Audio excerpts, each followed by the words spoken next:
In this video, I'm going to talk you through how to choose and register a web hosting provider. Well, the first thing that you need to do is to find a web host that has a good reputation.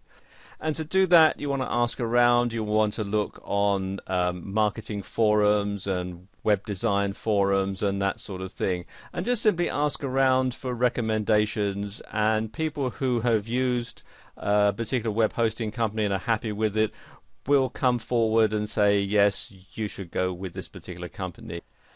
And the next thing, which relates to the first one really, is how reliable your web hosting company is. And then you want to see what the web hosting company offers. Do they just have sort of bog standard web hosting, or do they offer other things as well? Do they offer cPanel and Fantastico, for example? Will they let you run PHP scripts and host MySQL databases? What about the software that comes included? Do they have WordPress or Joomla or shopping carts and so on? All these considerations need to shape your decision. And then there's the operating system that the web hosting company runs their servers under. Most web hosting companies run Linux. Some offer Windows, some offer both. You might need Windows if you're going to run certain back office operations, for example. And then there's the scalability issue with your hosting company. Are they going to be there to let you grow your website as your business grows? And then there's the price. And whilst nobody really wants to pay more than they have to, when it comes to web hosting, you get what you pay for. And if it seems too good to be true, it probably is too good to be true. And that's all I think I really need to say on that subject. And then there's the customer support that your web hosting company offers. And this can be very, very important, because once your website's down, then you're losing money. So you need to get it sorted out as soon as possible. So you need to be able to get onto your web hosting company right away if there's a problem.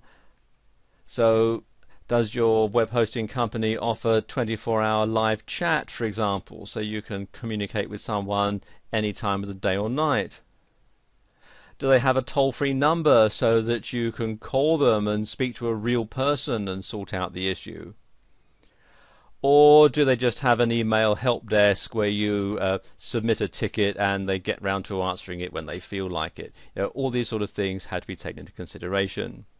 And the final consideration is the server location, where the server is physically located. For 9 out of 10 people trading online, this doesn't really matter. You're trading internationally, and where your server is doesn't really come into it. But for some people, it can be a very important consideration. For example, if you run a website for an offline business and most of your customers are local, then it makes sense to have a web server, if not locally in the same town, certainly within the same country, simply because you can then avoid currency fluctuations because the bills will be in your local currency. And then there are the legal issues. Now, I'm not a lawyer, so I'm not going to go into a lot of detail about this. But do bear in mind that every country is different. There are some things that are perfectly legal to do in your home country that might get you sent to jail if you do them somewhere else.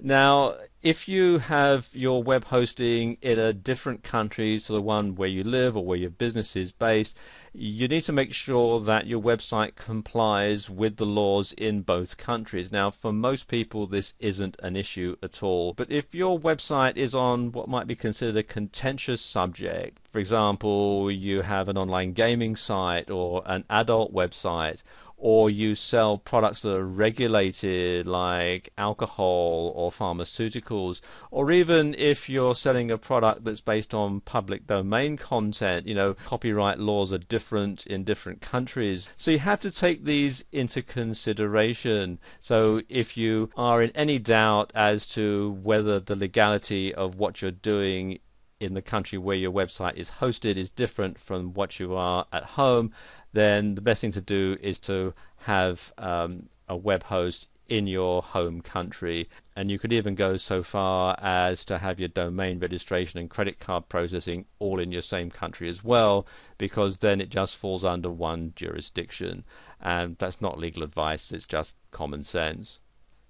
And the final consideration is if you have your own server and you're just renting the rack space, then obviously you want to make sure that the data center isn't all that far away, so that if there is a problem you can get in your car and go down and sort it, or get your engineer to go down and sort it.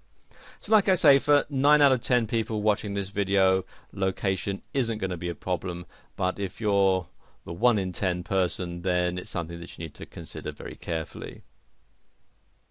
Now, one company that has an excellent reputation and ticks a lot of the other boxes as well is HostGator, which you'll find here at hostgator.com. And it's very simple to sign up with HostGator, and as you can see, their prices aren't too bad either.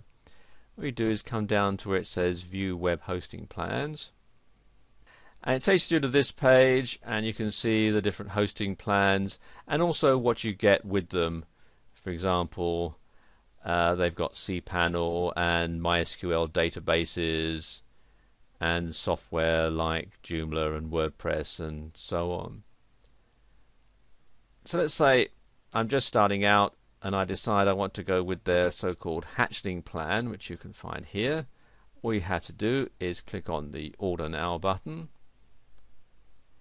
Takes you through to this page where you can either choose a domain name and HostGator will help you register it, or you can enter an existing domain name if you have one already. I already have one that I'm going to use, so I'm just going to enter it here. It's anothercompany.co.uk, and if you have a coupon code, you can enter it here. As you can see, at the time that I'm making this video, they have a special offer going, so it's already been automatically entered in.